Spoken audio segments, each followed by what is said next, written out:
Fix deposit पर ज़कात का क्या हुक्म नकल किया गया है। चुनांचे बाज़ लोग अपनी बड़ी बड़ी रकमों को बैंकों में कई सालों के लिए फिक्स डिपॉजिट करा देते हैं। अवलन तो फिक्स डिपॉजिट कराना जायज़ नहीं है इस्लाम में, लेकिन जो लोग करा देते हैं इस तरीके से फिक्स डिपॉजिट कराते हैं, तो चूंकि ये दैन कवी के दर्जे में है, जिसका बाद में मुकर्ररा वक्त पर मिलना बिल्कुल यकीनी है। आपने जितने साल का एग्रीमेंट बनाया, 1 साल 2 साल 6 महीना साल भर या जितने दिन का आपस में तय हुआ है, तो ये इस रकम का मिलना बिल्कुल यकीनी बात है। इसलिए इस असल जमा शुदा रकम पर हर साल की ज़कात वाजिब होगी। मसलन आपने 5 साल का फिक्स डिपॉजिट कराया है, तो हर साल आपको उस पर जितनी आपकी रकम है उस पर आपको ज़कात अदा करनी ज़रूरी और लाजिम होगी।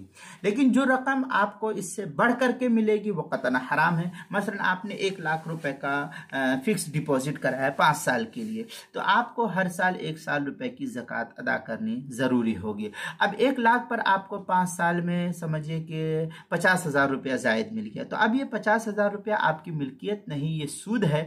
तो ये सूद के दायरे में होने की वजह से आपके लिए कतई तौर पर इसकी इजाज़त नहीं होगी कि आप उसको इस्तेमाल करिए। नाजायज़ और हराम माल है, उस पर ज़कात का हुक्म नहीं होगा, बल्कि वो उस इजाफी रकम को सूदी मसारिफ में ही खर्च करना लाजिम और ज़रूरी होगा। चुनांचे इस सिलसिले में दुर्र मुख्तार वगैरह के अंदर है, फ़तजिबु ज़कातुहा इदा तम्मा निसाबन व हालल हौल लाकिन ला फौरन बल इंद क़ब्द 40 दिरहमन वगैरह जो है इबारत नकल की है दुर्र मुख्तार, जो ज़करिया बुक डिपो देवबंद का हिंदी नुस्खा है, उसकी तीसरी सफ़ा 236।